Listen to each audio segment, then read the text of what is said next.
Welcome to the Trek Wars podcast, the one source that dares to answer the most important question in fandom, which is better, Star Trek or Star Wars, by going through all of it. All of it. All of it. Every single piece. And I mean, that's aired on TV and or cinemas. Right. Until we die. That we consider part of the megatext. Yeah. In chronological release order. So that doesn't mean we're not covering the Lego stuff. So sorry. It's my fucking fault. But since we're not covering the Lego stuff, it has led to some wonderful serendipity this week as we wrap up and begin 2 new chapters here. This week on Star Trek The Original Series, Assignment Earth, the final episode of Season 2, and Aspen's favorite, Star Wars The Clone Wars. The Clone Wars!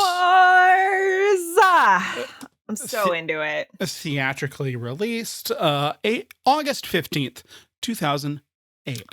I am Kenny Madison, the Star Trek contingent. With me, as per always, is the co-host with the mo-host.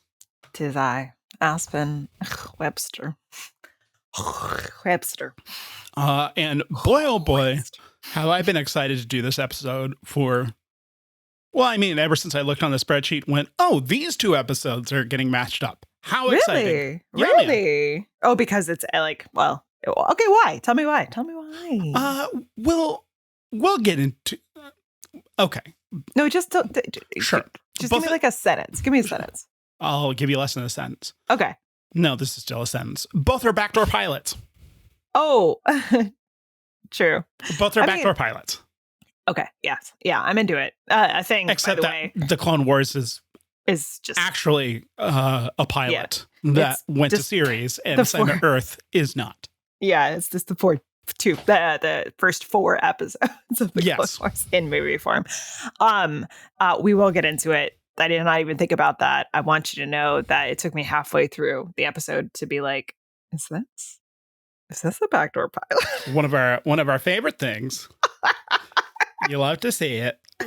Those characters that you love so much, surprise, they ain't the stars this week. They're no. There's this episode, so I really love Supernatural. Right. I am not ashamed of. I refuse. I'm not ashamed. I don't feel weird about loving Supernatural. Okay, Aspen, you're fighting it so much that I'm thinking that you're a little bit ashamed, because not once have I said you should be ashamed of liking Supernatural. I encourage you. All right. I encourage you to love it. All right. That makes for a great podcast, actually. Just me being like, and now in this Supernatural episode.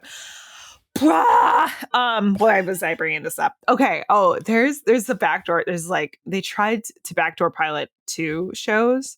One of them was the worst thing I'd ever seen in my life. Mm-hmm. The second one would have been something called Wayward Girls, and it would have been so good, but it didn't get picked up. Oh, maybe I've talked about this, but maybe we talked about it on a Patreon episode, because it has the girl from Lisa Frankenstein. She would have been in that show. And she would have been one of the main characters. So maybe I'm okay with it not working out, because then she could go on and do other cool things. But what I'm trying to say here, sometimes backdoor pilots work and sometimes they don't. And this one works. You're going to have to be more specific in regards to which one works as we go into the synopses for both of these properties. Starting off with Assignment Earth, credited story by Gene Roddenberry and Art Wallace, teleplayed by Art Wallace, director Mark Daniels, aired March 29th, 1968, from an NBC press release issued February 27th, 1968. The Enterprise crew returns to the 20th century to learn how the Earth survived 1968 and nearly witnesses the destruction of the world in Assignment Earth on the NBC television network Star Trek Colorcast, Friday, March 29th. A 20th century man, Gary Seven, who has been living on another planet, appears aboard the Enterprise and informs Captain Kirk that Seven's mission is to prevent world holocaust by stopping the United States from launching the first warhead. Kirk and Spock aren't sure if Seven is a friend or enemy and attempt to stop him. Roberta Lincoln, a 1968 secretary, is trapped between factions and becomes an unwitting threat to each. She's, spoiler, the fucking best. Yeah, man. She rules. Yeah, man. Very rarely do we have someone in Star Trek that is going, what? She does actively do it. There's a part where this guy's computer is like reading her, and she's like, and the computer's like, despite her being a mess, basically, she has above average IQ. Despite And the her, fact that in fact, can even. and her face is just like, oh, okay. Oh, wow. What? It's so good. Perfect. Loved it. Great. Okay. And on my side, Star Wars The Clone Wars, which, as you mentioned, was released August 15th, 2008, which was shortly after my birthday, which was August 7th. Mhm. Please don't look me up. Oh, boy, doxing myself. Oh, that Aspen Webster. There's so many of them. I'm just saying it so that people can give me presents on my birthday. And also, if you want to know what my astrological sign is, probably people already know. Okay, what was I saying? Let's see. So this Star Wars The Clone Wars, something that Star you've Wars been The waiting Clone for Wars. more than a year. I have. Sorry, I got distracted by my birthday. Director Dave Filoni.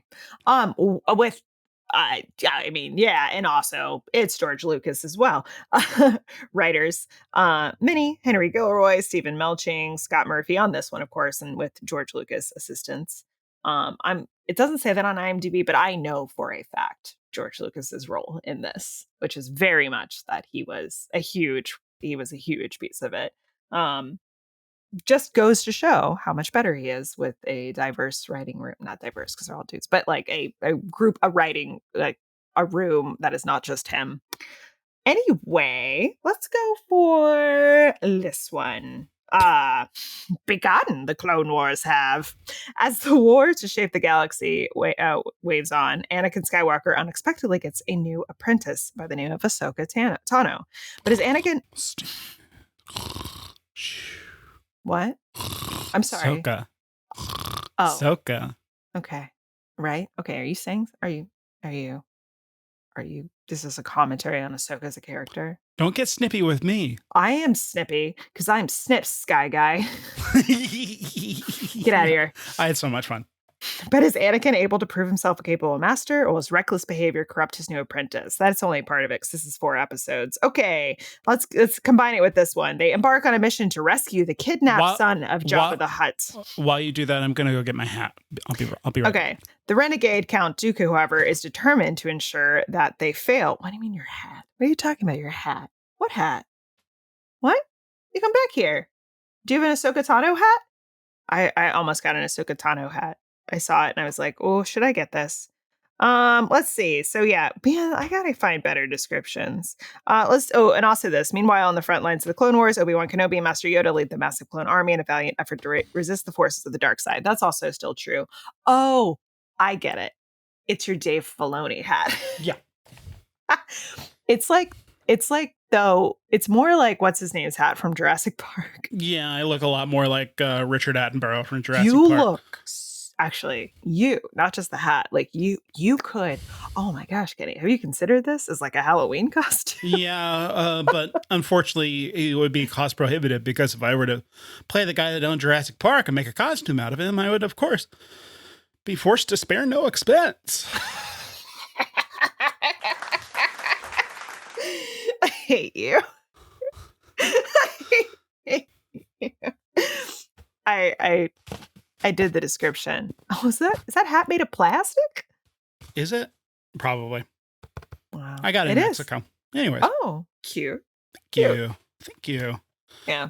So anyways, we got 2 backdoor pilots, but both with radically different production histories, which makes sense. I'm not going to wear this hat anymore. It's terrible. I'm not a hat guy. Is your head getting hot? No, I just don't like hats. My head's so big that hats are head prohibitive. What led you to buy the hat? Because I was in Mexico and they were giving them away for free. Oh, okay. They're giving them away. You didn't buy the hat. Yeah. When in Mexico, you get a free hat. That's a thing? That's what they say? It was. You're getting too hung up on the hat thing and more that we're finally covering Star Wars: The Clone Wars, Aspen. Kenny, you're the one who literally left and got that. You're getting too hung up on the hat. Okay. You're putting a hat on the hat thing. Jesus Christ. Okay, let's go. You know what? You want to go? Let's go. Kenny? I do. Kenny. Yeah. I need you to look me in the eyes. Did you not love Ahsoka in this? Look, I think that these 4 stitched together episodes are, in fact, better than the Star Wars prequels. Like, hands down on my rankings, and also better than like some of the. I've to be fair, I've thought this for a while. I think a lot of my baggage that comes with Ahsoka Tano comes with the way that I want Star Wars to be, as opposed to how it is. Because it feels like invention as opposed to extrapolation. But once I get over that and just like, this is what it is, I think it's quite functional. Is it the best movie? No, certainly not. But and it's capturing that great Star Wars flavor in a radically different way, clunkily. But clankily, but way like captures the spirit of Star Wars in a way that because I'm juxtaposing this against the prequels, because this is the first piece of Star Wars that we've had since the end of Revenge of the Sith. Yes. And it succeeds. I gotta tell you, I sometimes, the last time I watched it, so we had started the last time you watched it, which was you watch it once a day, every day. Truly every day. Just, that's why I have no time to do research. Because I'm just researching this movie over and over again. I'm showing up my Star Wars: The Clone Wars. I love it. Blu-ray that I own. Did you know that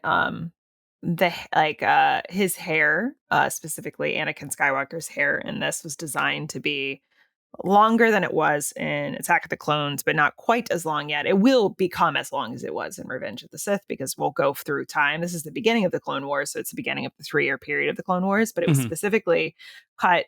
It was shown a little bit longer, and there is a touch of it's like poetry, it rhymes, and that he looks a little bit more Luke-like with that hair length.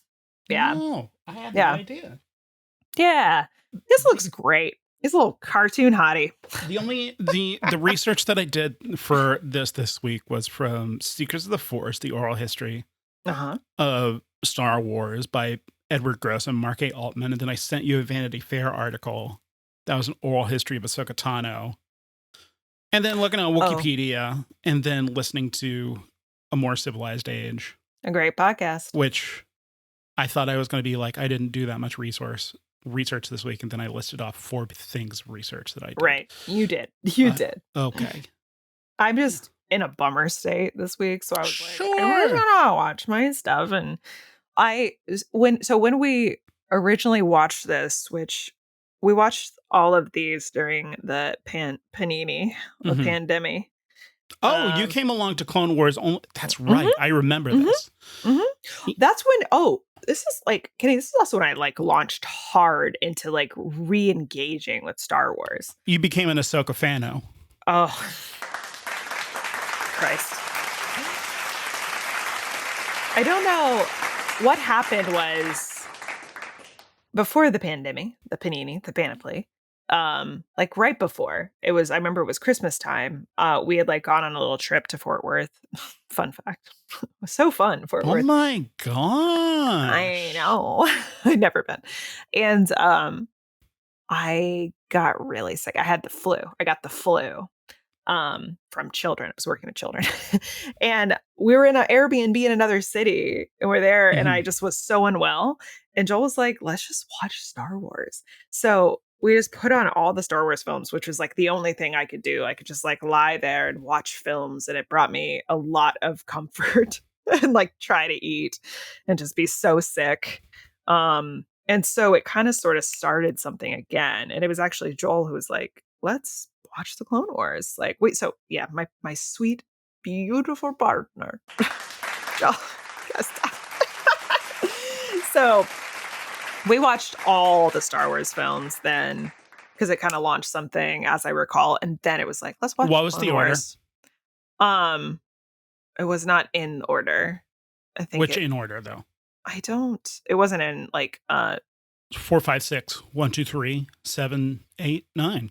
it might have been that, yeah. Well, I guess it would technically be 4, 5, 6, 1, 2, 3. Then technically the Clone Wars, but no one ever counts that. Well, no, yeah, and then okay. 7 Rogue One, 8 Solo, 9. Wait, no, it was just the trilogies. Sure. And I don't know which order. When did Rise of Skywalker come out? 2019, December of 2019. Right. I don't think we didn't watch that because it doesn't exist. Oh, it had just happened. Oh, Yeah. That was part of it too. Wow, God, yeah, it doesn't exist. So we definitely. So all this to say, Joel's like, oh, I want to watch Clone Wars. So we started watching the show first, and then we're like, wait a second. Yeah, because Disney has it buried. There's some like, so it's like they're just in it, and in fact, like we'll get to it, but the first episode is like it's Yoda and some clones. On it's a battle. Mm-hmm. I was just like, okay. But this, of course, we're not talking about that this week. We're going to be talking about that next week. No. So we're a little bit like, okay. And then it was like, wait, oh shit, there's a movie. So we had to go back and watch that. And so that's where we are. Oh man, you must have lost so much context. Well, I was like, who is Ahsoka? I was like, who is she? Where'd she come from? And then we're like, oh, I see. She's I got it. I see where her origin is here. Mm-hmm. So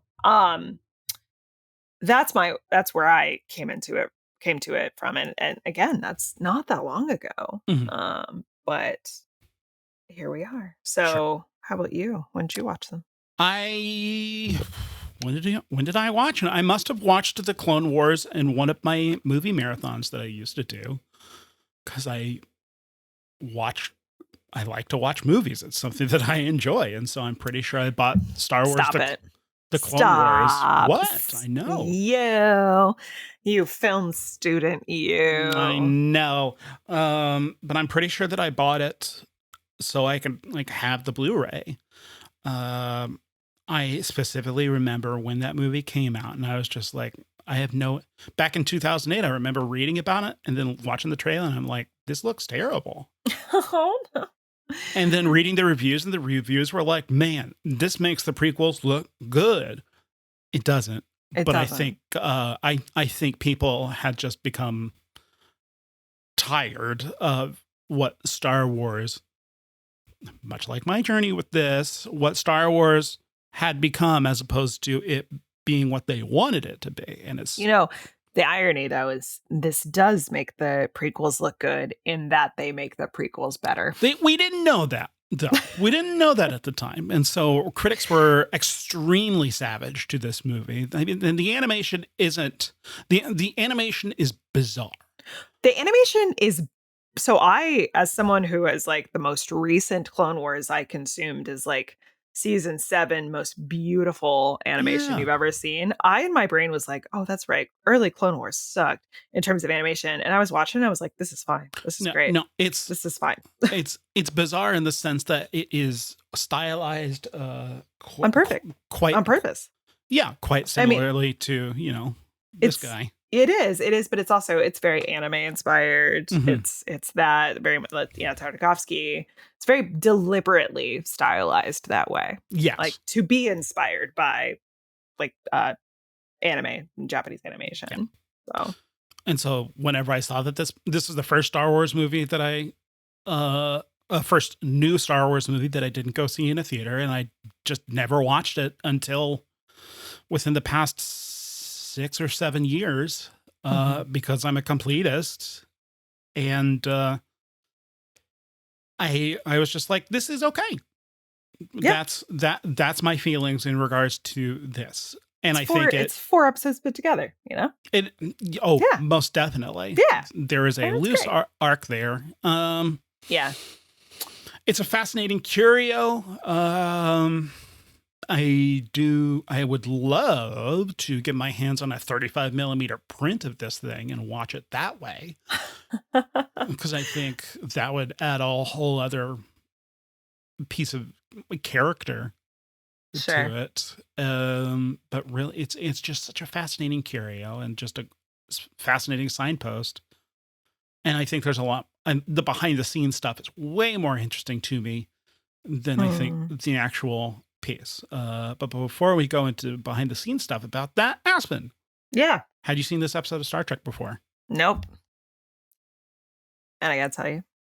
What? I'm glad so that I could have this great experience. What experience? This beautiful backdoor pilot first experience. Oh, also this experience of where's my is this the moment? Kenny, is this the moment? What? Now, Aspen, what moment are you referring to? I'm referring to the moment when we were watching Catspaw. It was Catspaw. I thought it was Catspaw. I was like, am I making that up? Because there's a cat in it? No. Yeah. When we were watching Catspaw, where you were like, Aspen, pull out a piece of paper. And I was like, ah. And I just don't know where the piece of paper is. I'm so sorry. But you're like, pull out a piece of paper. But I've been thinking about this piece of paper because I've been like, when is this coming back? I had one assignment for you, Aspen. I have never asked for anything from you in regards to this. Just hang on to this stupid piece of paper. Okay. Calm. I need you to lower your voice. I need you to engage with your meditation. You're such an angry person. No, it's crazy.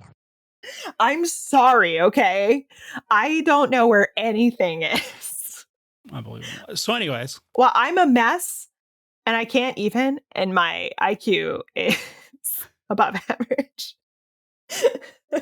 So anyways, I asked you to write down a thing on a piece of paper. And what was that thing that was on the piece of paper? Okay, I'm trying to remember. I think it was Black Cat. Woman? Black Cat who's a woman? Yeah. And then there was something else. Yeah. But Black Cat who's a woman was like the big one. Do you have your own piece of paper that you wrote on? Oh, no. What is that it? Or is there something else? As we have pointed out so many times within this season, this Star Trek The Original Series, Season 2, they have gone back to the well so many times.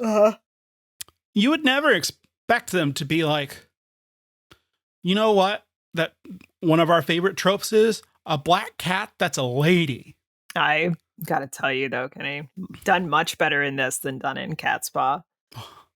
Catspaw Camp Classic. I think that this episode is pretty mid. Oh, I just like really wanted to watch the show. Excellent. I was just like, I wish this had been a show.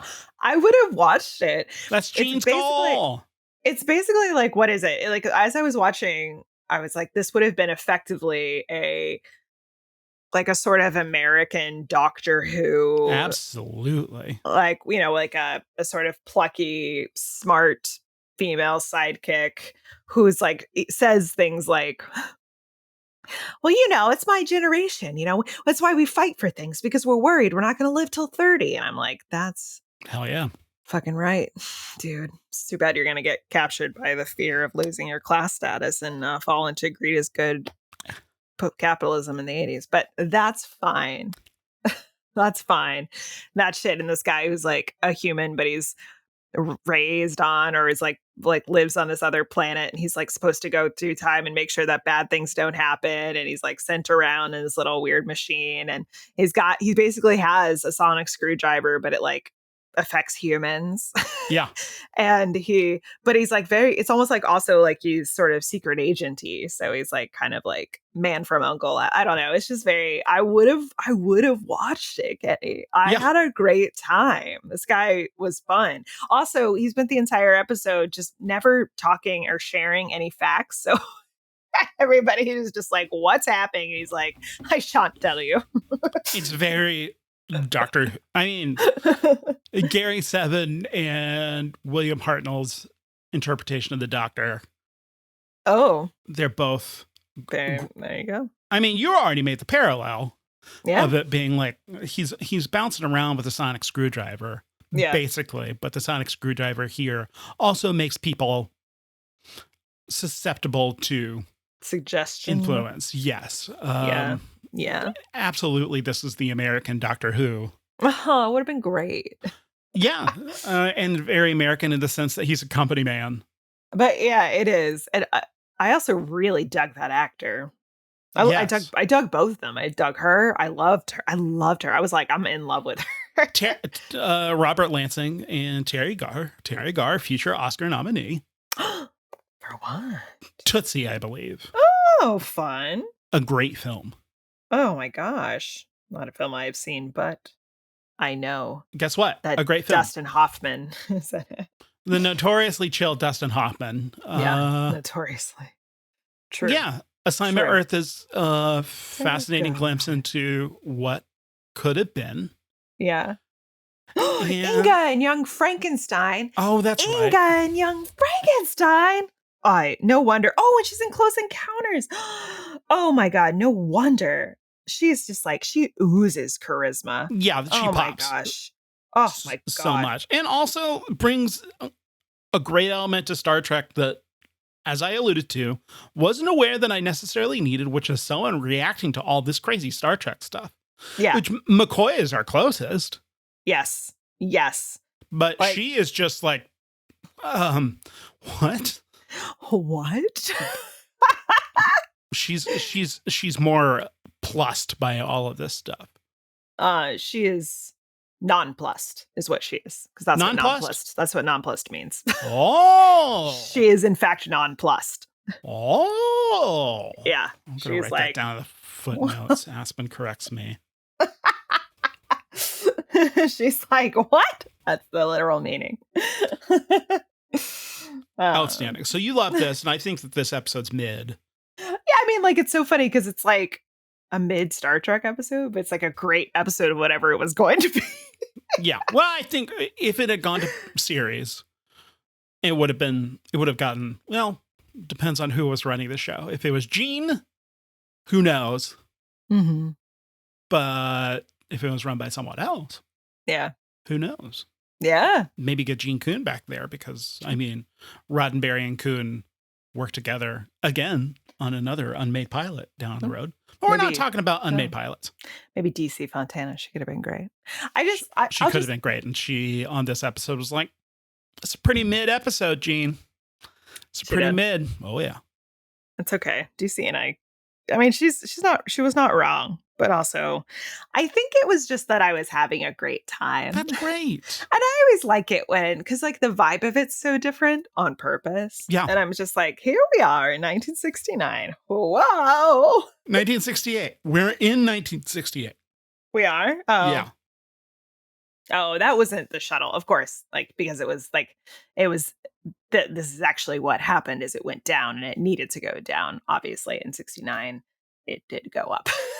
Yeah. Because we went to the moon in 1969 at 1970, but 1 year sooner. We went to the moon in What is this from? 1969. This is a That's song when that's. we made a landing that was lunar. What is this from? What do you. I know that everyone knows this because I recognize that we went to the moon in 1969. But what is this from? What are you quoting? That Disney classic, Even Stevens. Oh, which is why I was never an Even Stevens boy. No Shia LaBeouf for you. No I'm young sure Shia LaBeouf. I've got some Shia somewhere. Yeah, I always remember because of that song. Yeah. Yeah, that makes sense. Because it's the idea is that he is averting apocalypse, so it has to go down as was recorded in history. Yes. Right. Yes. I got it. It's and like you- that Doctor Who episode where it's like, oh no, Pompeii, like Mount Vesuvius is going off, but it turns out I'm the reason that Mount Vesuvius goes It's off. me. Hi. I'm the I'm the problem. It's me. It's me. What a bummer of an episode. I love Doctor Who. Doctor Who rules, which is probably one of the reasons why you like Assignment Earth so much because he was like, he was Doctor Who. It really was like But- a serious Doctor Who. More stern as opposed to. Yeah, he's more stern. I mean, William Hartnell is jovial while being grumpy, and this Mhm. guy, like a true American, there's no Yeah. fun to be had. No, he was a little bit like a calmer Capaldi in terms of intensity. You trying to do a Capaldi face, or you Yeah, disagree? I'm trying to do the Capaldi eyes. Oh, the eyebrows and the eyes. Can you do a Scottish accent? Oh, could you not come a wee bit sooner? Oh, that's not so bad. Thank you. It's not so bad. I can't. I just saw the 2009 Star Trek in theaters. That's where I'm pulling that from. Great movie, by the way. It is. It is. It was a great movie. I Yeah. own multiple copies of it. I just had a good time. And sometimes lots of things are bummers. I also like time travel. I like it so much. And I like that the episode's just like, here we are in Hey. 1968. These are two things that have some sort of time travel, Aspen. Whereas Earth is them time traveling back to 1968. Star Wars The Clone Wars is them time traveling in their own continuity. Wow, that's good. That's a good meta-thematic connection. Thank you. Thank you. But you know what? And you know what they both have that's also an overlap. Truman Capote as an experience. There's no Truman Capote in Assignment Earth. There's no Truman.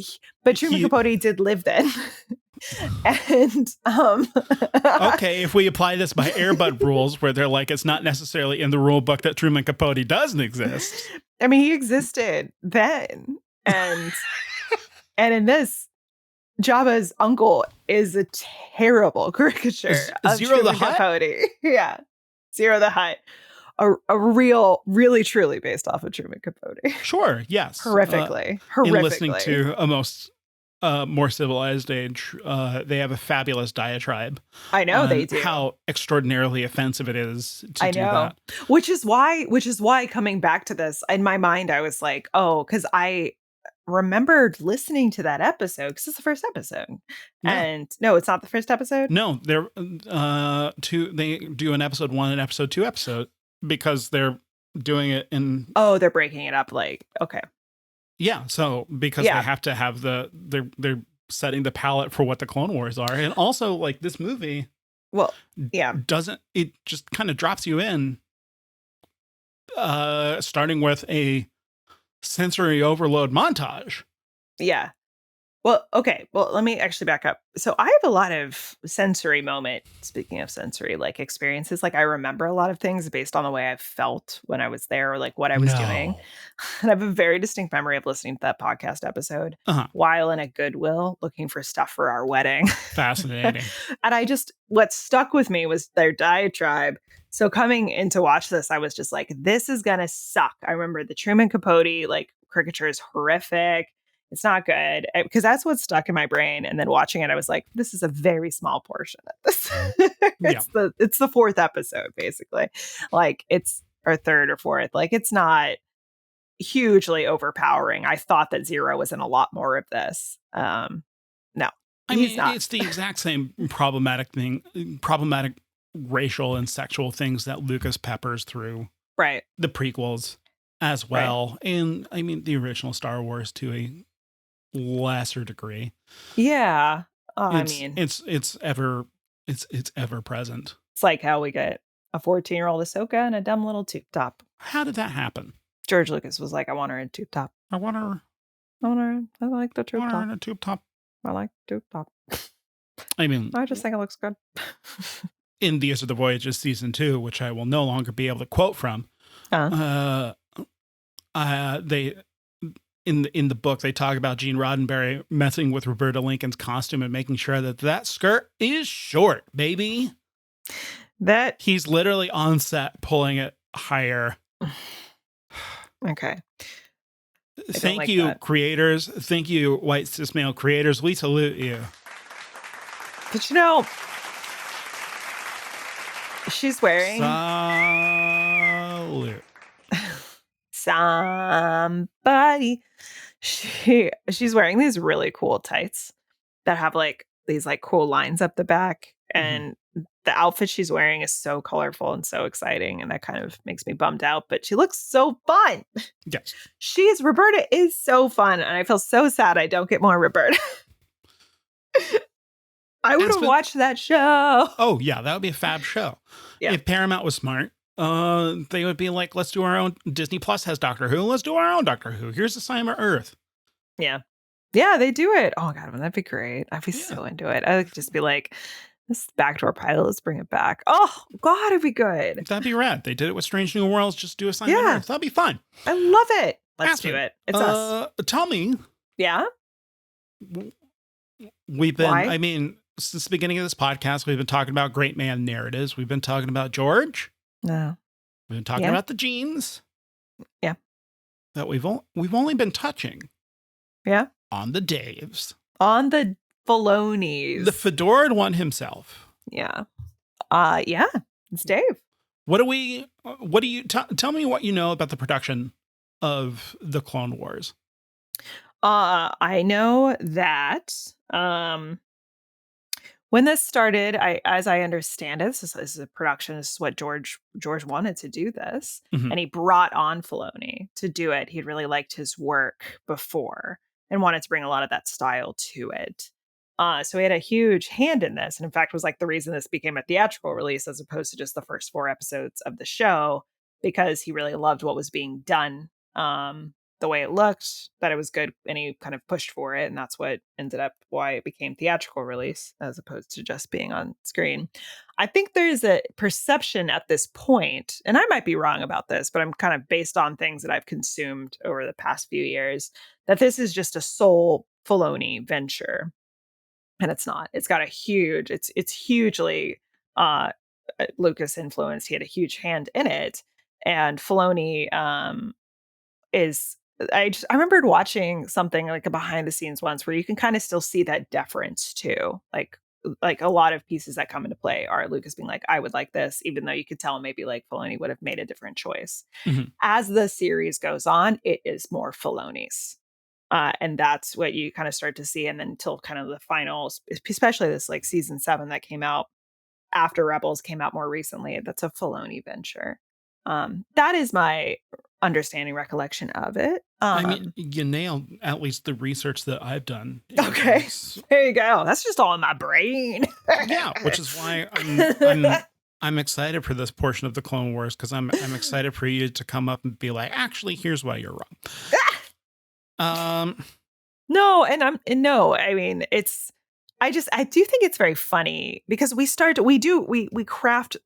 There is already a narrative crafted. Yeah. That Filoni is the pure brainchild of the Clone Wars. Yeah. No, and he's not. And I think that he's definitely not. Like, George is very much involved, but it's also, this is the point that Joel reminded me of, like, because I think this came up in like Jesse Gender's video about the decaying monomyth, the 6-hour video I watched, about like part of the reason like the Clone Wars has more strength to it is because of collaborative writing room.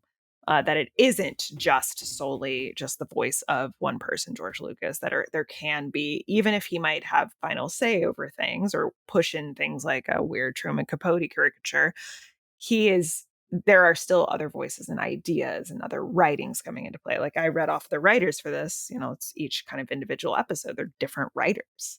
Filoni is the director of the thing. So there's better storytelling in it because there are various voices, even if there's kind of a creative director in Lucas. So yes, from what I understand in my own research, and again, can't reiterate enough, go listen to the More Civilized Age episode. They rule. The Clone Wars. And a key figure that they managed to point out is a producer that is only there for, I guess, season 1, Catherine Winder, who I understand is basically standing up Lucasfilm Animation, creating an animation department within Lucasfilm. And then she is the one that tracks down Dave Filoni, who was working on various animation assignments, and most famously is part of Avatar: The Last Airbender. Right. That's right. I was like, what is the thing I love that he did? Yes. Which have you seen? Avatar? Oh, yeah. Okay. I just want to make sure. Oh, yeah. It's so nice. I love it. I love it. George does go to Gendy again. And it's like, I want to make this a TV show. And Gendy is like, no. Yeah. Which makes sense because Filoni is the perfect fit for this because he is more of a company man than Gendy is. And I mean, that's ultimately what earns Dave accolades from fans, right? Because he is a company man. And then also, as we will see over the course of it, kind of becomes the George whisperer. Yes. Yes, and that's I think it's like he gains the trust to the point where it's like it is the like maybe this came from Master and the Apprentice. Maybe that was part of it. Mhm. That's a documentary, Master and the Apprentice, that came out more recently. I think it must have been talking about these pieces, and yeah, it's like he gains his trust enough to be like to truly be entrusted with the Yeah. process. Yeah, And then, at least according to Secrets of the Force, Filoni and Lucas and the Filoni Brain Trust, Henry Gilroy, and some other folks whose names escape me, they sit down and break the first season story structure in 2 weeks. And then not only that, Right. they have Right. a 100 episode order. And this is in 2005. So Revenge of the Sith has That's just right. happened. That's right. Oh my God, that's right. And that's from the podcast. Yes. Wow. So people You're are reminding like, me of things. whenever this thing comes out, they're like, Star Wars, that's kind of done, right? Meanwhile, No. production starts, like this whole process starts in 2005. And then by the time that this movie premieres, Mhm. they have episodes just stored, ready to go. Yes, they do. Which is fascinating. That's Same wild. thing for Star Wars Detours, the infamous Star Wars comedy show that Seth Green and Robot Chicken folks made. There are just episodes that are just sitting in the Lucasfilm vault because that's just how they did it. Is that why Seth Green is in the documentary on that we saw? Is it Disturbance of the Force? Is that what the documentary is called? That probably helps, along with the fact that Robot Chicken did 3 authorized Star Wars comedy specials themselves, and Seth Green is just a big honkin' dork. Yeah, because Seth as Green well. was like, yeah, George, I would talk to George. And I was just like, you would talk to George. Yeah, he worked on Detours because, Yeah. and this is the interesting thing and the parallel that these two projects have, Yeah. Assignment Earth and Star Wars The Clone Wars. Uh-huh. These are creators that are being unusually, for as great men as they are, Lenient, like open. Gene Roddenberry did Assignment Earth, and Lucas is like, what about Ahsoka? Which at the time, people are like, Ahsoka Tano is the worst character in Star Wars. I'm Not going to true. pause you. That's Yeah. okay. Why? Why do you think they thought that? You tell me. Why do you think they thought Aspen, that? You tell me. You know tell it. me. I know. Kenny, you tell me. You say she's it a out little loud. girl that calls him Sky Guy. Yes. And also, it feels like Ahsoka fundamentally feels like an invention as opposed to an extrapolation. Whenever it's one of my least favorite tropes, as you can attest to, because you're telling me that this awesome, amazing story that we're about to watch happens off screen. Now, It's on screen. It is on screen. And not only that, Lucas was the inventor of Ahsoka Tano. Yep. Because Filoni, at least according to Secrets of the Force, was like, what if we just have like like a cool smuggler and like a Jedi trainee and like a cool princess and like, Star Wars characters around this time. And then George is like, or you could have like Anakin and Obi-Wan, and Dave's like, oh, what? A what? Wait, a what? What? A what? And so he holds those characters until a little show that I like called Star Wars Rebels, a Star Wars TV show that I have seen. Good job, me. I love that show too. Rebels is peak. And it's true. And whereas it's the great. Clone Wars, I know that I will have to teach myself to like it because the opening narration makes me want to rip my hair out. And it should. You don't have any hair. Yeah. Yeah. You should, by the way. That's the point. So just real quick, just to tell you. But that's let me tell you. Hard. Come here, Kenny. Look at me. Come here. Mm-hmm. Closer. We're not in person. Hi. Hey, you look great. I have to tell you one thing. You're so close to the camera. First thing, it was George's idea to make Ahsoka Anakin's Padawan. Ahsoka Tano, very specifically. I think she was supposed to be truly Obi-Wan's. Important because that's a good choice on George Lucas's part. Kind of wild and a good choice. 2, the Clone Wars is that kind of opening narration that happens at the beginning of all of them. It is that kind of tone. That is a character. I don't want to spoil anything, but it's supposed to be like, oh shit, Starship Troopers? Am I thinking of the right thing? Wait, that the movie I literally just watched a month ago. Aspen, the narration. Look, that mechanic. That's fine. I'm fine with that mechanic. But okay, just real quick. The whole point is that it is propaganda. It is propaganda that you were watching. Like, you were watching this battle that you'd be like, okay, right, we're on the right side of this, right? Like, it's the Republic versus the Separatists. And so we are valiantly going into war. And that's the concept behind it. And That's yes.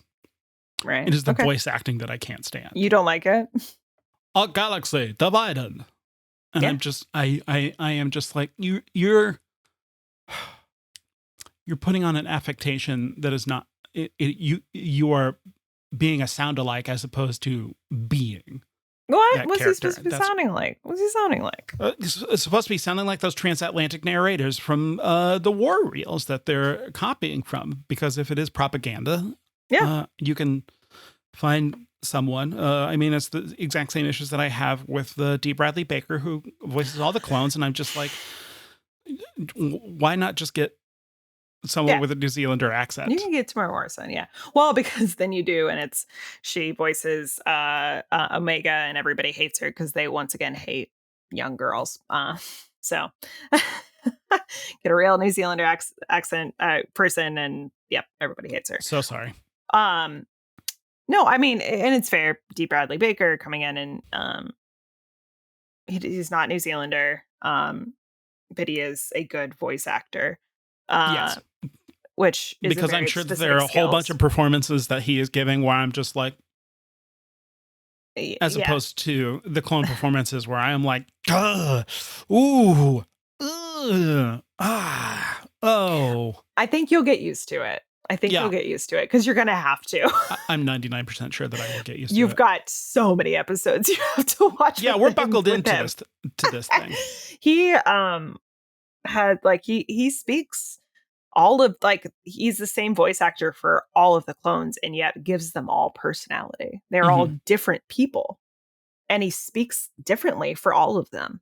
And you can feel the difference. So it's very purposeful. So while it would have been much better, and I'm not sure about Tamara Morrison being a voice actor or that, but would have been better to have actual New Zealander actor. But when it comes to voice acting, it's pretty incredible work. Yes, it can. Absolutely. This is the voice actor for the I forgot what his name is, but he just also plays that character with that voice. He's in that episode. He's in the episode, and he's like playing that character as well. And that character comes back multiple times. Sure. And he just talks that way the whole time, even when he's not doing an announcement. He's like, "We need to ran the ship." Yep. Anyways, what I'm more interested in is like the genesis of this project, and George just being like, doing this project. Why? I'm not entirely sure. Maybe this is complete conjecture, but a running motif through all of Star Wars, starting with the Return of the Jedi on, is retconning. And I think this is George's effort to be like, maybe. I'm talking out of my butt here. Please push back. But maybe there's a niggling thought in the back of his head where the Clone Wars, the Genndy Clone Wars cartoons worked out so swimmingly. George sees reaction to the prequels, is bummed by it. And here's an opportunity to be like, could we iron out the prequels and do the things that I always wanted to do, but just didn't have the time? And then delegates the main creative stuff off to Filoni and crew. And Filoni is deferential to Lucas in the way that Lucas wants him to be, while also having a creative bone. That is the definition of a dude who played the game right. Yeah. He's El Jefe man in charge. Right. And you do with skill and also a little bit of ass kissing and kicking, but mostly ass kissing. Yeah, but also what's fascinating Yeah. about this is that this is, at least according to the brief amount of Dave Filoni research that I have done, this is the first time that someone is in charge of Star Wars project that has been raised on Star Wars. And so there is... It's the first time, because now you have also like who am I thinking of? The other we've got Tony Gilroy, Jon Favreau, John Favreau is who I was thinking of.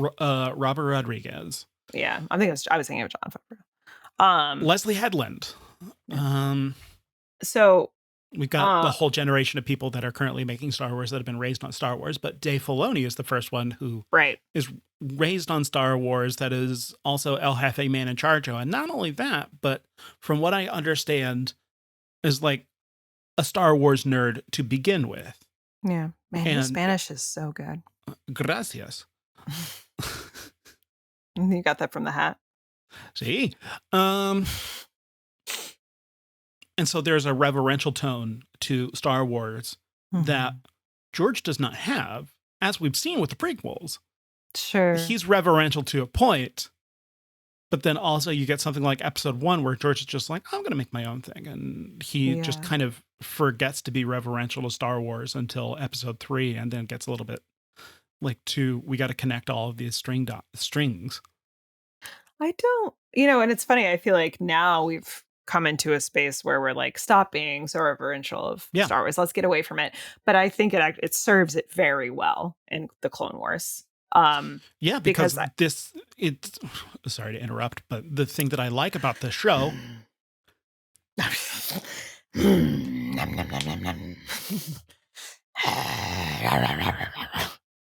interrupt me again.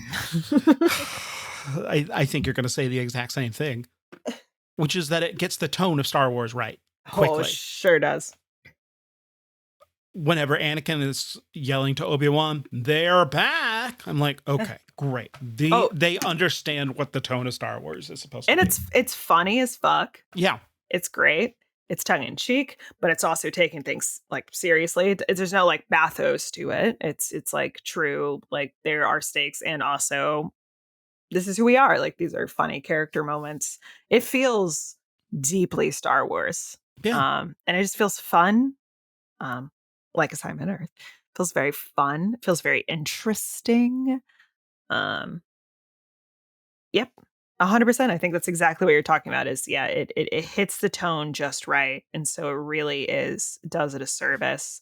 And you're right. We don't know the internal workings of George Lucas's mind. This could just be more brand extension as well, but at the same time,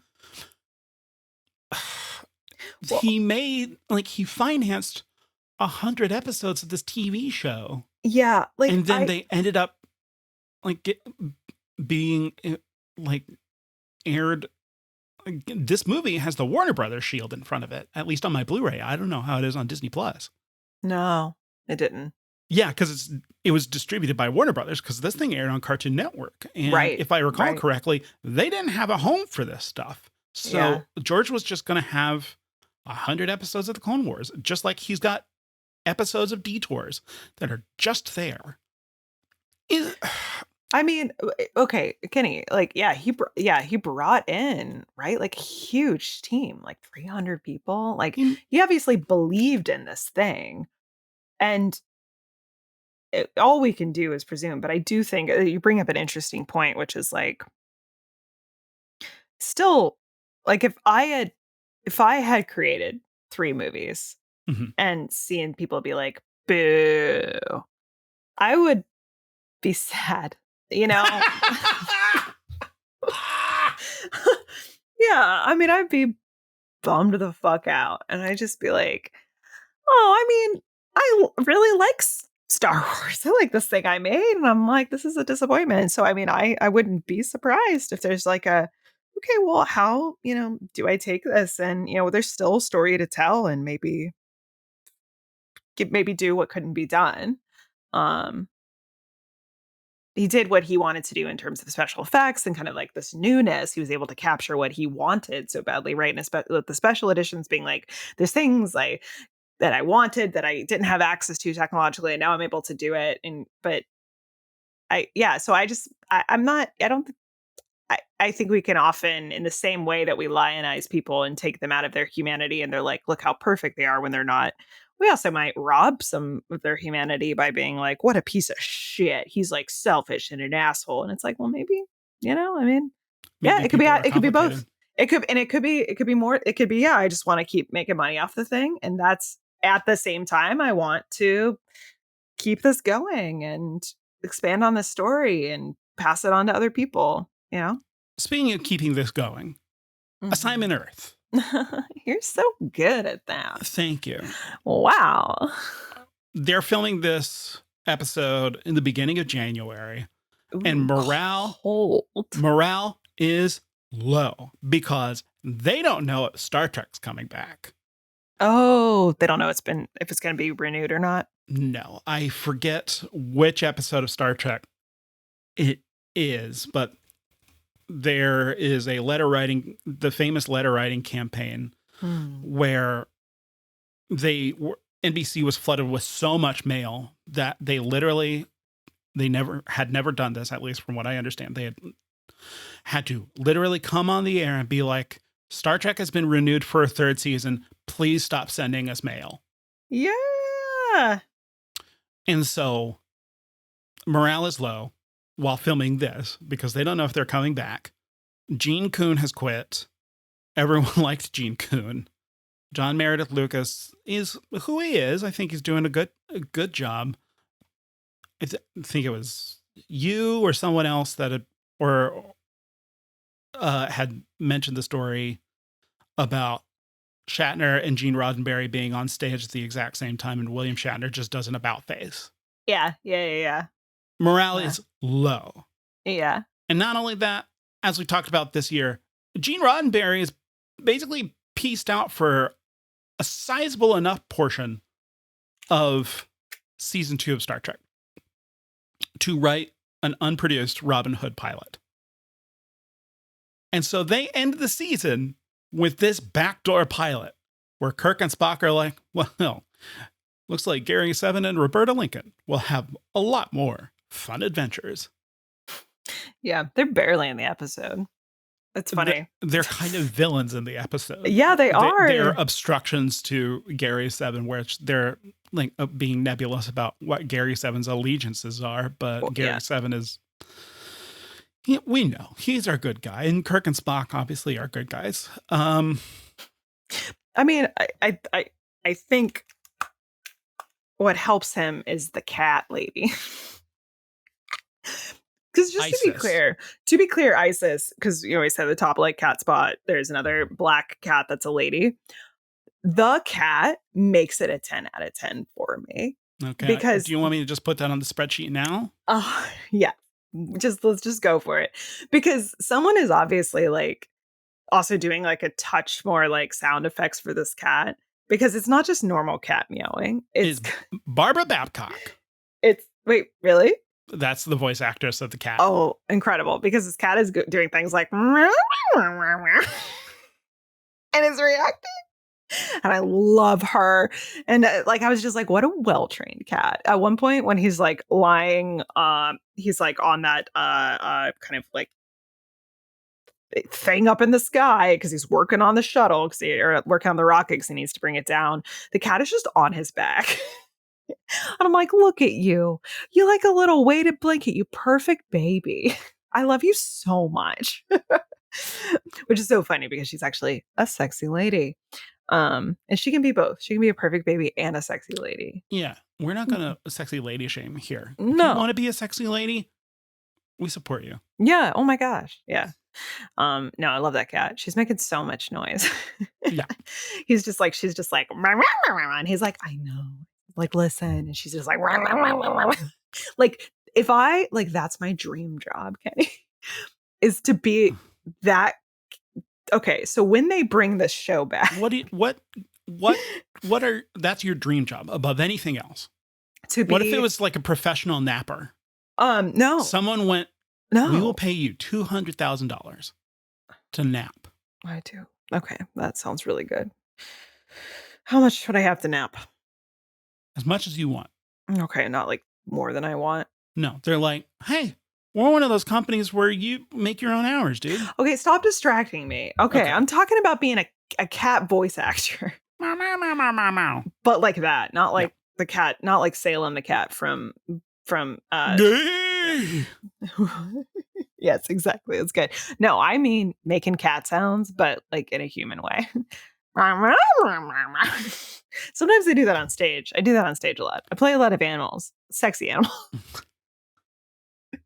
I played And a lot we of them lately. support that. Thank you so much. I thank you. Thank you. This is who I am inside.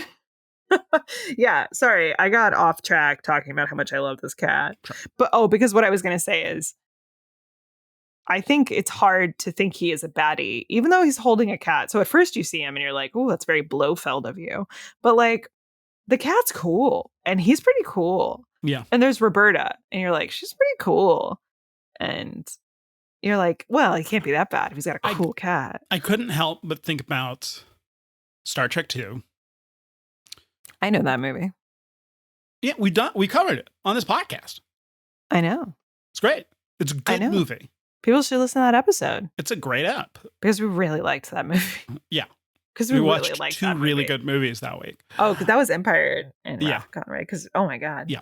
But for the making of Star Trek II, the producer of that, Harv Bennett, watches the original 78 episodes and picks Khan because is like, that guy pops.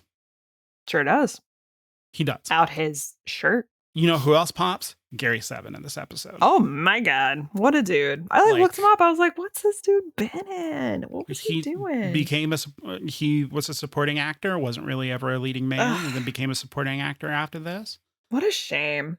He has gravitas. Robert Lansing. He's got and gravitas. Is hot. Yeah, man. He's hot. He's got gravitas. What a guy. How old do you think he is? Uh-oh.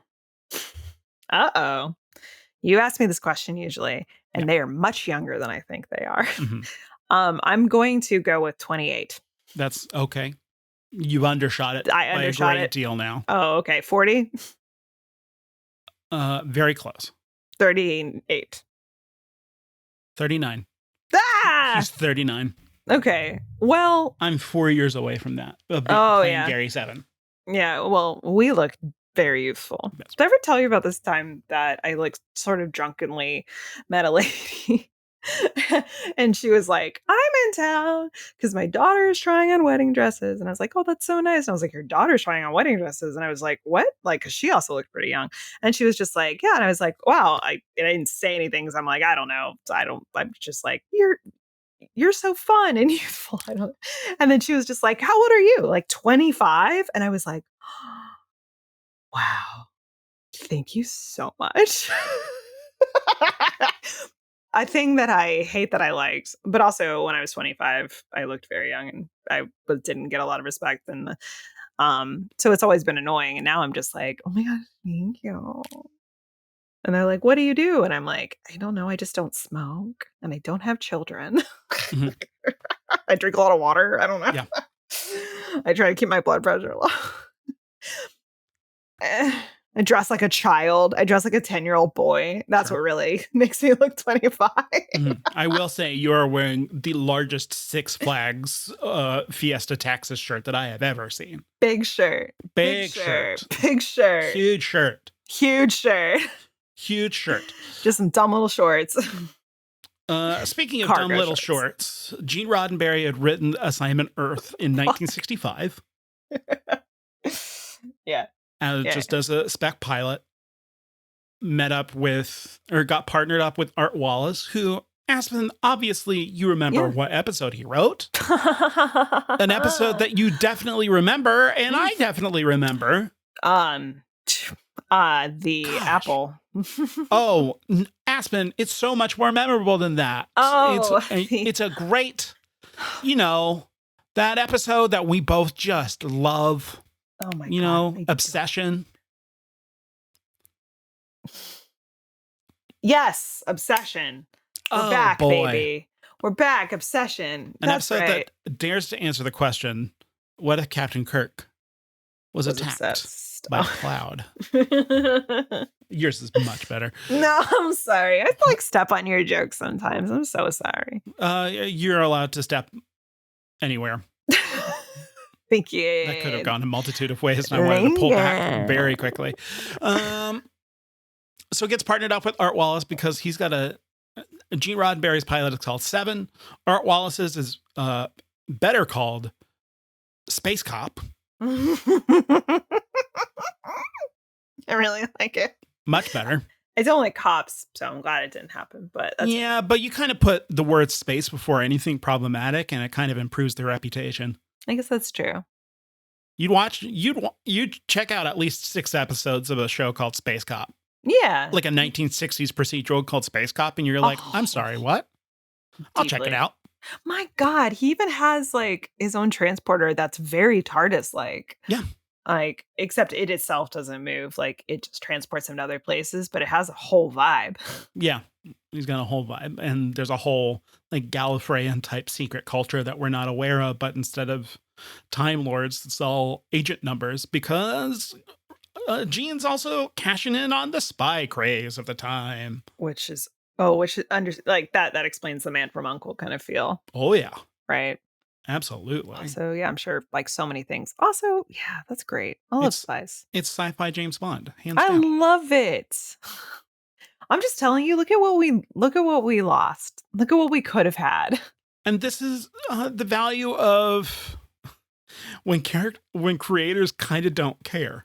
I'm gonna go write fan fiction. Do it. Yeah, I mean, but it's like they're like, okay, sure, you do your thing, and it's like, I know it's a mid episode, but it's like we're having a great time. Yeah, because Gene Roddenberry wasn't precious about Star Trek, even though he did like have problems and he wanted Star Trek to be a certain way. At the same time, Homeboy was just like, Gene Roddenberry was more concerned about his own ego versus the quality of the thing. And then, as I've said before, come Next Generation, the two get intertwined, which is sexy, fascinating. Oh. Yeah. And so he's like, sure, we'll do this they didn't know if this was going to be the last episode of the season. Turns out it was. And it's a heck of a note to end the second season on. Yeah, I was going to say, it's kind of a weird. Mm-hmm. It's weird. Like, imagine if it had been the last episode you got of Star Trek, it would have felt very strange. Like we're ending Star Trek on. I can't wait for you to watch the last episode of Star Trek that we got. Oh, no. Is it also a weird note to end on? Yeah. Oh, yeah. Oh, yeah. Wow.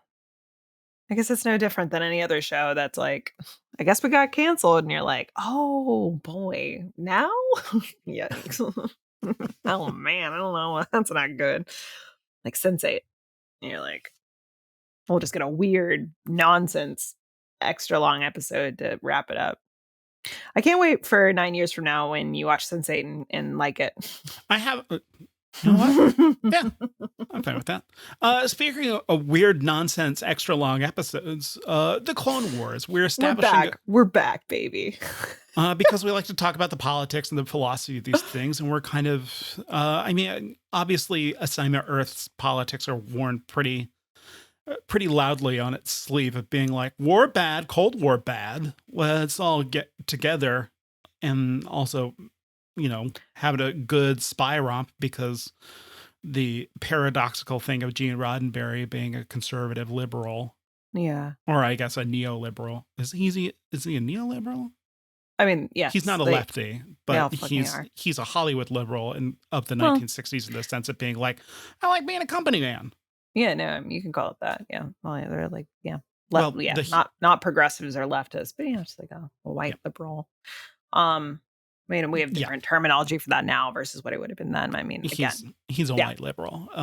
But even while Gene Roddenberry was not a company man himself, the folks that he got famous for writing were very much company men and were bound by duty and honor and bound to a system. And not only that, but enjoyed the system that they flourished in. Right. Which is what Gary 7 does. Yeah. I mean, exactly. I mean, it's interesting you say that because I was like, I actually felt that it is both so heavy on politics that it doesn't feel like it has to do with it at all. Yeah. Like, because it's like, yeah, sure, of course, this is about, the way it is framed is I am stopping World War III. Yeah. So it has just like a huge stakes element to it that's not really engaging in any kind of complexity about our role or like Russia's or the Soviet Union's role kind of thing. It's more just like, yep, we got to do this kind of this wild spy like thing, this action, Mission Impossible-esque thing. We've got to stop the rocket. We got to stop. That was launched by the United States. We've got to stop it. Right. Yeah, that's true. I think it's more like it's like the shape of the idea of the United States or like Earth as it is not being quite advanced or good enough at this point. Mhm. That's why it's assignment Earth. Like he comes back and because they intercept him, so he's up on they intercept him on to the Enterprise, and you're just like, who the fuck is this guy? Yeah. Who's like a dude that's clearly from the 60s, but like is like, oh, we haven't like met the Vulcans for wait, you're from the future, and you're like, who is this guy and his cat? Which is pretty fun. But then he's able to go back into the building, and he like looks out the window, and it's like the street in New York City down below with all the cars, and then the cat's like meow, meow, meow, meow, meow. And he's like, yes, it is like uncivilized, or it's like the way that people live now, right? And so understanding this sort of like this like current reality versus a more idealistic future that he has to be the one to ensure, because he's coming from an alien culture that is far more advanced, far more like literally civilized, and any kind of thing. So I think that's a broad statement. Feels more like a broad statement on general geopolitics and just humanity in general, which is a very Star Trek thing to do. I mean, I wouldn't be surprised if this was Gene Roddenberry trying to play ball a little bit, because he's notoriously prickly with NBC. No one really finds him easy to work with. Case in point, a whole bunch of supervising producers like Gene Kuhn and John Meredith Lucas leaves after this. And we've already had other producers that have left as well. And NBC is just like, and so maybe Gene Roddenberry is trying to iron out his idiosyncrasies and play ball a little bit. Man. Yeah. Yeah. I mean, it's a little, I don't know. Didn't feel particularly like, risky. Gene wants to make money. That's why he's in this. Whatever. I mean, it's a Filoni thing, right? Like clearly I'm not putting down Filoni, saying Filoni's doing just things for money. He obviously has like a strong creative endeavor, but I guess an argument I want to make here as someone who is grumpy about work. So this is clearly a very personal thing that's happening right now, is the idea of playing the game to advance versus like truly getting to like do truly artistic work. Like, like I'm sure Tartakovsky was just like, yeah, I'm not going to be able to actually do the thing I want to do for like long term. Yeah. Like what I would want to do, you're going to stop. Like I would have to come in and play the game to be able to be part of this. And I don't want to do that. I'm not going to sacrifice what I see as my artistic integrity. I'm sure Filoni was not sacrificing his. I think he was like, I do want to be part of this. So this isn't me like putting anyone down, but it does make me think sometimes about like what you have to give up to have something, especially in like the art world, what you give up to have something made. Yeah. Like even, it's like, right now, we deeply underpay artists, like excruciatingly so. Like artists who play in South by Southwest get paid like $100. That's for like your entire band. Yeah, if that. So you're paid pennies. For perspective, a badge costs $2,000. Right. You can also get a badge for free, but also you still. I think if you're a performer, you can get one. Oh, it might be that you can either have that or money, something like that. Yeah. But it's like, but when it comes to actual pay, you're not paid anything. Look at streams on Spotify. They're paid nothing. They're all like this model of like, you can't even get any kind of money based off of it. So artists who are creating, just typical artists, not your Beyoncés, obviously, but like, smaller artists, people who are creating the music or writing the books or doing the things that you love so much are being so severely underappreciated, underpaid. But then if you like look at other forms of this in the past, something like having a system where you had a, someone who was funding your work, that's then, going to be subject to the whims of rich people or rich institutions. So if you are someone who's being paid to create work by the church, now, of course, you're making like Jesus themed religious propaganda. If you are someone who's being funded by a Rockefeller, now you're making paintings of rich fucks. Like it's so there's a sort of, I mean, and so I wonder sometimes about our ability truly to like make, like I think I've come to the point where I'm just like, wow, I mean, if I'm going to make art, I'm probably not going to be paid for it, especially not like unless you decide to become a marketing genius. Right. And and I think about that with these things where it's like I don't fault Roddenberry for being like, I want to stay on air and stay on the network, even though I'm like annoyed by them. Like I'll like dilute shit, I wish you wouldn't, but also like, the times where it can get through is something like Andor where they weren't paying attention to it at all, right? Yeah. And now it's like, holy shit, I'm sorry. Did an extremely subversive television program just get put out on Disney Plus? Like one that is very anti-structural of what Disney Plus represents. Holy moly, how did this happen, right? Yeah. So sometimes so it happens. Right. How does this tie into Dave Filoni? Do you think because we talked about this term and you have challenged me on this term because I use it a lot and I like to use it a lot because I think it applies to a lot of populist art at this point in time. And this is not something that I think Dave Filoni is even now, whenever I don't like his stuff now. Cynical. Dave Filoni does not seem cynical in his creative choices. It seems like he delights in those things. You could have a lot more of an agreeable company man like, say, an Alex Kurtzman, who is currently in charge of Star Trek. And it took years, and I think it took Alex Kurtzman getting stretched very thin that some good Star Trek finally started to pop up. But Alex Kurtzman strikes me as someone who is like, what do Star Trek fans like? We'll try that. But also, how do I make CBS and Paramount happy at the same time? No, I think you're right. Like I'm thinking of. Are you thinking about artists attempting to flourish against this hyper-capitalist environment? Because Dave Filoni has essentially made it as long as he's willing to make Star Wars forever. And then he's also made the extremely rare thing that animation folks do, which is he's jumped over to live action. Right. Well, no, I think what I'm arguing is I think he has gotten to remain like doing the things that he loves and has stayed. Yeah, and he's not cynical. He's truly loving the thing and making what he likes and getting to have creative freedom. And I think maybe what I am positing, much like you were like, I don't know what's going on in George Lucas's brain.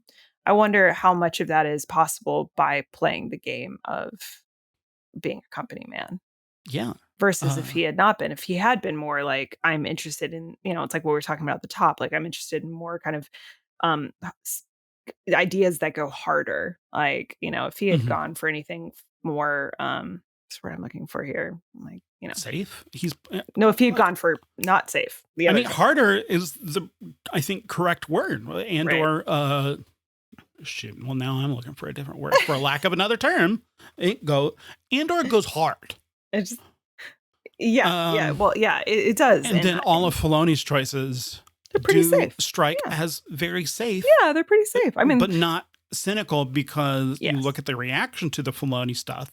Right. And all of it, except for some reason, season 3 of Mandalorian, for some reason, that's the drop-off point. But I'm like, did you see the end of season 2 of Mandalorian? Stinkaroo. But I think Mandalorian, people... Mandalorian is they characterize it more as Favreau, I think. Rather than like a pure Filoni venture. Disagree. Oh, I do. Disagree. I think of it as... And you know why I disagree? Why? Because Mando and Dave Filoni both wear hats. Oh, okay. And so whenever Star Wars fans are watching Mando for the first time, they're like, Mando's wearing a hat. Is that Dave Filoni? And I had to be there being like, no, that's a new character. And they're like, no. Mm-hmm. They have a hat. That's Dave Filoni. And I'm like, no, my guy. No.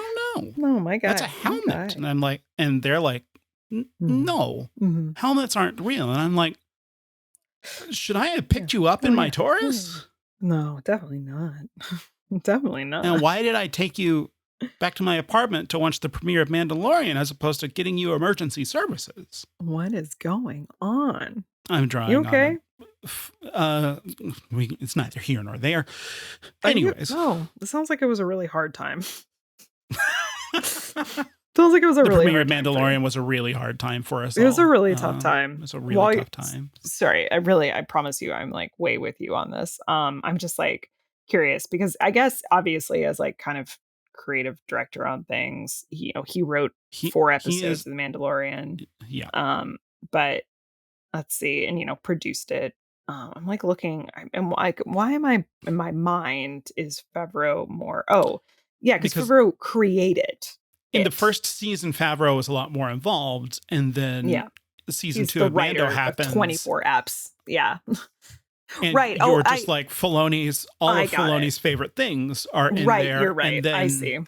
Like Mando, Ahsoka is now here, and yeah, um, and of course, yeah, Bo-Katan, which is all that's all Rebels. yeah. But Mandalorian saga is all Clone Wars. Right. That makes sense. That Yeah. makes sense. I think you're right. It feels safe. A lot of it feels very safe. And maybe that's what I'm getting at is like the idea of going hard versus being safe. And Sure. you're going to be able to keep on making the Clone Wars and then crossover if you're safe. Also, he seems like just like a really nice guy to work with. He just seems very kind and very enthusiastic. And that's great. Yes, I believe That's wonderful. Be nice.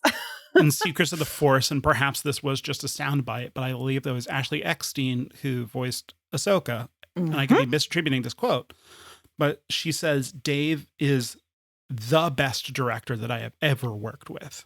I'm not surprised. I am sure. Like this is what I was saying. I remember like episodes ago we were talking about like him becoming like the new creative director, and I was like, listen, if there is a dude, usually a dude, that people like working with who is genuinely like agreeable, amenable, that like actors like working with, like the kind of the crew likes working with, yeah, that's like, why not? Like, Yeah. not so many pieces of shit are in charge of things. Phil Lord, Yeah, heard of him? heart of him. Like, I'm not gonna fucking complain. Like, and I love Filoni. I love the Clone Wars. I love Rebels. I love these pieces, like so much so. So I'm not saying anything against him. I'm just kind of interested in the games we play. Sure. What do you think about these 4 episodes? What it has to? I mean, Assignment Earth is interested in telling a yarn that is using Cold War as aesthetics. Yeah. I guess Clone Wars a little bit is interested in using Star Wars as aesthetics, which is fine. It's telling a yarn and also kind of re-platforming what Star Wars is for another generation of folks, and then also kind of repiloting what Star Wars is by we've got banter again. Yeah, I mean, I think the introduction of Ahsoka and Ahsoka Tano, to be clear. Ahsoka Tano, not the other Ahsoka. Ahsoka Jones. Yeah, she is a real piece of work. I mean, the conflict that exists between her and Anakin to start with, that shifts over the hour and 40 minutes that you're watching this film / 4 episodes, is a really beautiful arc to watch. She's a kid. She literally just went from being a student to now being a Padawan because she's a fucking child soldier, and she's been put in this situation. Aspen, we're not there yet. Sorry, Aspen. But no, we are, because it happens here. She's a child soldier. But we're not aware that that's offensive yet because it's right now it's just a kids show. Okay. I mean, it's true. I think I know I have the current vision of it, but he says she's just a youngling, which is, if translate that all the way. Also, he's like 19, whatever. He's not that much older. He is too. Like it translates to, you're still so young and you're literally being put into battle. What does that mean? Mm-hmm. Like, it's not just like, oh, I don't want to deal with this kid. It's like, Jesus, we're in the middle of a war and you're here. Okay, I gotta like fucking keep you alive, like I gotta teach this kid how to fight. And what we do eventually kind of come to is this realization that that is all Ahsoka ever gets to be. Like, she doesn't get to be a keeper of the peace. She gets to be a child soldier. But at this moment in time, it's such a surprise to be like, okay, this is my, she is my Padawan. I don't want this thing. And her personality is so perfectly, I think, positioned, right? Because she is kind of a touch of him, like in terms of like kind of like bravery, recklessness, and then a touch of Obi-Wan and being a little bit more like straight, like stay the course of like, this is what the Jedi are and this is what I need to be. So she's like a good combo of them. So I think she works because he's petulant, she's petulant. And it's just like an explosion. And they like fuck with each other and like the Snips and the Sky Guy. And then by the end of the movie, by the end of the episodes, they've developed what is I think a beautiful platform for a very strong relationship that just went through so much. I'm sorry, what did you just say? A platform for a very strong relationship. A what? Don't you do it. Don't you do it. A long time ago, start date this week. I courted a beau, I dated a geek, but none of them could warp my drive into hyperspace. The best of both worlds kept me in second place. Captain's log on a holocron. I wanted a snog, I penned a song. 17 more minutes of thighs in super high def. Aboard the USS Enterprise, DTF. Don't you take my Ewok glider and clip it. Don't you take my red shirt buddy and nip it. If you spill the tea, I'm gonna sip it. I starship it. You motherfucker. Aspen, what are we doing? I'm over here being like, what about that shape of show? How are we doing? What if I told you more stories about myself and where I heard a podcast for the first time? We are going to name our favorite starships in the sky. That's and right, our favorite relationships in our heart. That's right, we are. Yeah. I will not be shipping any children. You're not shipping any children? No. Interesting choice. Mm-hmm. But oh my God. Oh, do I do this now or do I save this? Oh no. You should go first. You go first. Go first. I mean, if I get to go first, then I'm going with Gary, Seven, and Isis. Okay. So good. You took it, so I'll go with the other one. Oh my God. Sorry. Don't act like Gary, Seven, and Isis because they're both field officers. No, I was going to name that if you hadn't. I love it. Let's not beat around. I mean, I also had a Star Wars one as well, but I'm going with Gary, Seven, and Isis. Let's not beat around the bush. They're both field agents. Mm-hmm. They both had to let off some steam. You know that they hooked up. Yeah. Their flirtatious banter. Yeah. Brown. Yeah. Brown. And if they haven't consummated their field agent status, then you best believe that they're flirting up a storm in this episode. To be clear for people, she does have a human form. Yeah. Sometimes. Once. Roberta Lincoln sees and then double takes and then goes over to Gary Seven and is just like, can you explain to me who that is? By that time, she's gone back to a cat. Aspen, You know, dude. He's like such a good deadpan. Like, he's just like, that's my cat. And you're just like, ha, ha, ha, ha, ha, ha, ha, ha. Although if they were really dedicated to it, he would have said, that's my pussy. Oh, and they weren't. What a disappointment. Imagine if they had gone harder. Oopsie. Anyways. You know what? I don't. This is not related to my ship, but it occurred to me. I forgot to mention because you cut me off for Shape of Show. Kenny. That the other reason the Clone Wars rules is because it's not just Ahsoka, it's also Ventress and it's also Rex. It is all three of my boys. Ahsoka, Ventress, and Rex. I love Rex. Ventress, who you met. Yeah, we have the met 2D Clone Ventress Wars. before. Presumably she died, but she's not dead here. There's an Somehow, Ventress returned. Ventress returns. And in fact, you kind of have this moment where we're watching it. I'm talking about Ventress for a reason. She's part of my ship. Joel was just like, has it been established in this that Anakin knows her? And I was like, no. And because I had not watched the 2D Clone Wars, I remember first seeing her and being like, I guess she's just a scary spy Sith. Which I'm like, that's all you need. Yeah. But I'm of the mind that you need the 2D Clone Wars in order to understand who the heck Ventress is, because she just shows up. I never did. Well, that's because you're a smarter watcher than I am. No. They basically have one line where it's just like, she is Dooku's spy and she is a fighter, and it fucking works. I had not seen 2D, and I was like, I get it. She's like a Grievous, right? Like, she's another one. And Aspen, you think that everyone's a Grievous. It's really frustrating. Yeah, it's a real grievance. Bacante.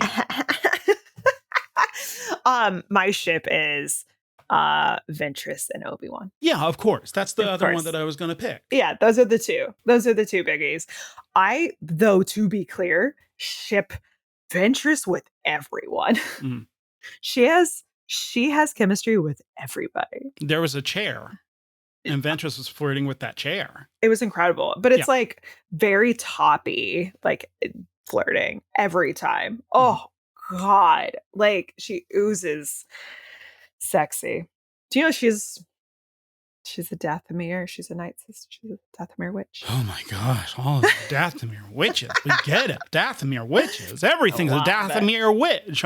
We were walking the other day and you were eating a burrito and you were like, you know what's great about this burrito? It's a Dathomir witch. And I'm just like, no, it just has a little bit more cilantro on it than a usual burrito. It doesn't taste like soap to me. Tastes like spice. Oh yeah, love a witch bitch. I love her. And she's the reason I was like, oh, should I wait? I'm like, because there are so many moments of like Ventress Obi-Wan that it's like, oh. They have like a we fucked kind of vibe to them. Like, it's so good. So that is mine for sure. Speaking of ships. Yes, that's the game. Let's move on from ships to ships. Ships. I'm going to pick the Republic dropship. Oh. A really cool ship. Oh, I think that was going to be mine. Not the Star Destroyer, mind you, but the one with kind of the overwings. And I mean, they're definitely modeled after Vietnam helicopters. Right. Forget what those are called exactly, but everyone's just standing in there. I love it. And in the movie, we get to see them close up them doors, and I was just like, hell yeah, that looks cool. Love the design. I love it whenever they have those those tiny little Death Stars on the side as well. Mm-hmm. Because everything's a Death Star. The whole planet is one big Death Star. It's just a really cool design. Because they got those little feet. You got those little feetsies. It's got those little feetsies, yeah. It's like a quadrupedal animal, but it's like a little drop, right? Am I thinking of the right? Yeah, I'm thinking of the right ship. And it's got this little door that comes down, but it sort of feels like an animal. No, I'm not thinking of the right one. No. Is it like the dropship, the one that brings down the soldiers? Yes. I'm thinking of the one that's like more ground oriented. Okay, I'm thinking of an ATTE. That's what I'm thinking of. Sorry. The ATTEs, which it's like they go terrain. The dropships are the ones that come down with the soldiers. The ATTEs, which are featured in a really cool. That was a thing that was frustrating with the Clone Wars. We'll get to it in the ranking system. But one of the cool things featuring the ATTE climbing up the cliff. Yes. During that point, and I'm just like, this is cool. Vertical. There's so many ships. Like, genuinely, there's like a bunch of shit that I loved. I love the ship that they grab. We have truly been in the deserts in terms of ships for Star Wars, and now we have everything. We're in the Clone Wars, man. So many ships got everywhere. A plethora of riches. They they have to get to a ship to get away from Ventress, Oh gosh, dang it! Ah, man. and they get over. This isn't going to be my. I already picked my ship. I should have said the Saturn V rocket because that's a real ship. The Saturn V. Oh, right, like in Star Trek. It's my one chance, but I already said it. I know. It's okay. You can say it again. It's the rocket. The Saturn V rocket. No, these are the rules. These are the rules. These are the rules. So this isn't my ship, but I just want to name this ship because it's so silly. They need to get away from Ventress with we didn't even like talk about anything that happens. Yeah, we didn't really talk about the plot of it, but also the plot seems so ancillary as opposed to. I love it. I mean, the thing is, by the way, they have to get Jabba's baby back to him, but it's like it's a trick. Like it's all like it's a classic, Dooku slash Darth Sidious thing where it's like, well, wild concept to be like, we have to be on this gangster's good side because we need to be able to access these hyperspace pathways to get our soldiers through space, which is, yes. I think, a very interesting sort of like, it's just banal, right? It's like the same thing as like having this middle management. It's like, well, we need access to highways. So how do we have to sell our soul to get access to like movement? And that's interesting. So we're like, okay, we got to rescue this little slug baby who's pretty cute. And that's very interesting. That's part of this plot to be like, oh, to turn, Jabba against them, make him think that they've killed him or that they are the ones that abducted him. It's a whole thing. But I thought that was very fascinating. They're trying to get away from Ventress. They've got little slug boy. Yeah. He's sick. It's a little baby. And they see a ship over on another landing pad and they go to it and it's a really cool looking ship. This is not my ship, but I just want to name this. I just want to name this ship. What is that ship? Because I love that ship too. Because it looks clunky as hell. It is clunky as hell. I love ships that look like they're about to fall apart. Maybe this is my ship. I did want to give Star Trek some love, but I really did like this ship. Let me look it up. I just seen the name of it. What other ships are there in Star Trek? Outside of the Saturn V rocket. It wasn't going to be a ship. It was going to be his transport. Very good. I really love it. I think it's cool. It's his TARDIS basically, but it's his like stationary TARDIS. Speaking of which, we didn't even talk about the Beta 5 computer, which is a definite reuse of the M5 from the Ultimate Computer. And I love it. Anytime I'm like, they reused that. It's a thing that I recognize. That's so silly. I love that she's like the computer voice screams and also sasses him. Well, that's how computers were. So it's called the Twilight. It's an old Corellian G9 rigger freighter. So the thing is that he continues to use it throughout the Clone Wars series. Hell yeah. I do not like this part, but it is kind of hilarious. Filoni has stated that this finally gives some credit to Uncle Owen's claim that Luke's father was a navigator on a spice freighter. We don't need that explained. We don't. But okay, as long as that's never explicitly said, I'm fine with that. Yeah, but as soon as that's explicitly said, I'm going to throw myself out the closest window. I hate it. I really hate that. But Star Wars that ship is great. Too much.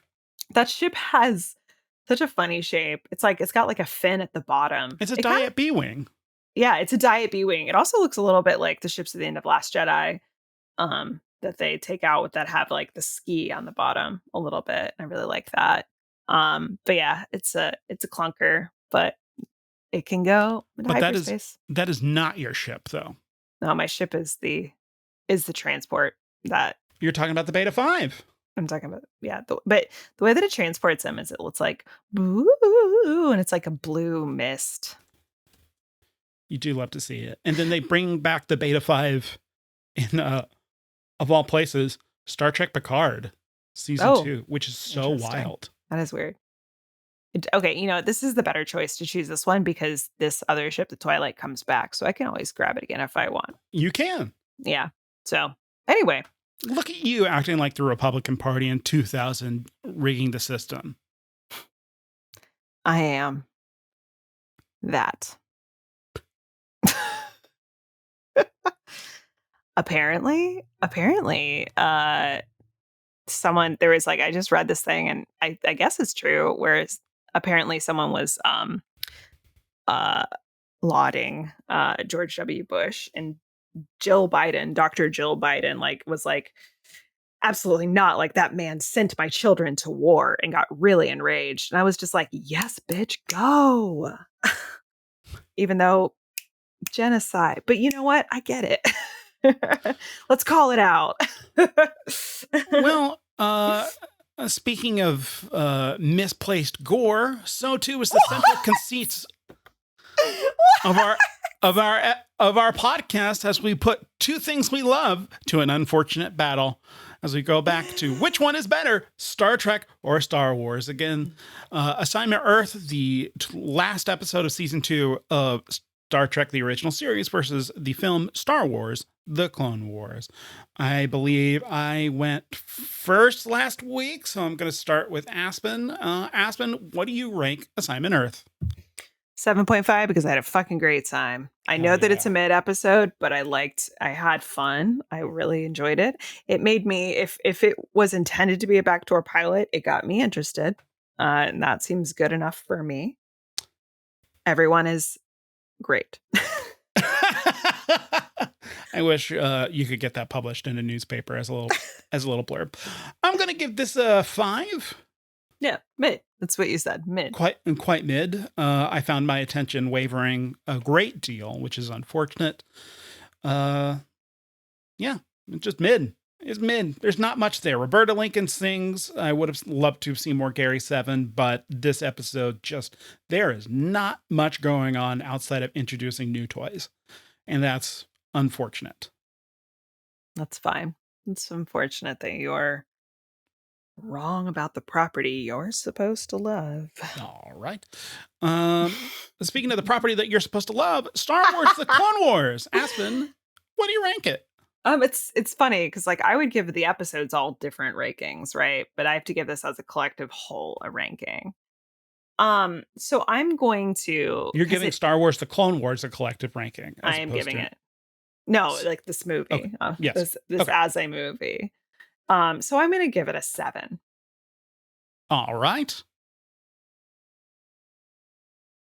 Oh, that's it. Yeah. Oh, you're not going to... Okay. It's a gentleman 7. Well, I'm going to give it a gentleman 6. Okay. I had a really fun time with this. Yeah. So much of it... there's been a new discourse in film criticism about vibes-based films. And this movie is vibes. So much vibes. If you think about it for a second, you're like, none of this makes sense. But also, it's Star Wars. It's a Star Wars TV show for 12-year-old kids. And it's not and me. And who dresses like a 12-year-old. Yeah. Are there some boneheaded things? Sure, but the emotional logic is there. And I think that, yeah, and it gives me what I want, which are Star Wars vibes in a way that the prequels weren't able to achieve. Is it the 2D Clone Wars? Certainly not. But it understands the assignment and is able to repilot Star Wars in a way that I'm like, cool, that's okay. Assignment Tatooine. Speaking of assignment Tatooine. Wait, there's this really great line. I'm like trying to remember it, but it was like something like Ahsoka's trying to like get Anakin to talk about himself, and like maybe like they're on Tatooine, right? My Which goodness, is like a whole thing, right? Like this is awful for him. He also says a sentence about like the desert is unforgiving, which is it's a good retcon of I hate sand. Mm-hmm. It's like, yeah, there's a reason why you hate this. It's not just like the dumb shit of like, I hate sand, it's coarse and grating. It's literally like to be raised as an enslaved person in such an unforgiving environment. What does this mean for you? And there's another thing that she says something about, and I'd have to look up the line, but he like says something like that, like, well, that's the teachings of like Anakin. And it's just like, very funny about because he doesn't want to engage with his past. And I was like, I really love it. The desert is merciless. It takes everything from you, is what he says. That's the line. The desert is merciless. It takes everything from you. But it certainly doesn't take away Aspen's victory for this week, as it means that Star Wars The Clone Wars beats Assignment Earth this week with its robust 6.5 versus Assignment Earth's paltry 6.25. And I dare say, what a note to start off the Clone Wars on. Cute. That sounds fun. We did it. We did do most of it, but we haven't done all of it. No? Because, of course, as I like to remind folks copiously, we do indeed have a Patreon, patreon.com/TrekWarsPod, and we do have some correspondent from our canon listener, Arizona Mark. Oh, love that dude on his coyote. Love that guy on his coyote. Mark, pull your coyote over. We won't want any coyote-related accidents. In regards to our extended episode, Star Wars Clone Wars Volume 2 versus the Ultimate Computer, Mark comments, in regards to my 10-point plan on fixing the prequels. All right. Mark says, I enjoyed many of those takes on an alternate story. Not all, but many. The needs of the many outweigh the needs of the few. At least, that's what a logical Vulcan would tell you. I need him to clarify if he liked my points in response to your points more than your points. Did you like Aspen's responses to my points more than my Kenny's Yep. point? All right. Perfect. Thank you. I have now commented that on the Patreon and then also made that canon by recording this on the podcast. And then also in regards to our early episode, Star Wars Episode 3, Revenge of the Sith versus Bread and Circuses, Arizona Mark says, I watched Revenge of the Sith 3 times before it was officially released since I was a projectionist at the time. Me and quote unquote hasn't seen Rebels, Mike, in regards to his co-host on the Holdo Maneuver, Mike. If you're listening, we love you. If you're not, I have to say a violent stuff you. Oh, poor baby. Cool. That's very cool. Projectionist, gosh, man. If I had stayed at my bad summer job at working in a movie theater longer, I would have been able to be a projectionist. But alas, I had to go to college. Guess what? You didn't. Instead, you're on a podcast. And instead, people pay you to make great content like early episodes, extended episodes, like whenever I presented a 10-point plan on how to fix the Star Wars prequels. That I responded to. That Aspen definitely did respond to. I'm excited to see how Mark responds. Which one of us he likes better in that regard? Yeah. Who he likes better. That's right.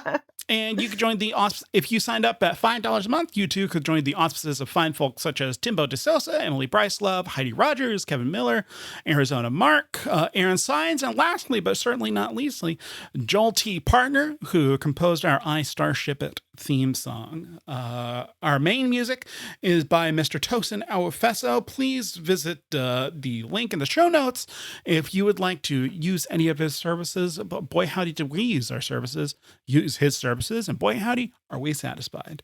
Additionally, if you don't want to sign up for the Patreon, you can visit us on our social media. We are on Blue Sky quite regularly and Instagram.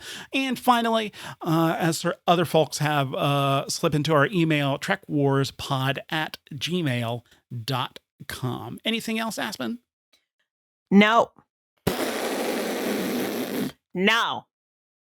All right. Well, on what? That, all right. What? Aspen, I love you. I love you too. Interrupt me. Audience, we love you so much. May the Force be with you, and live long and prosper.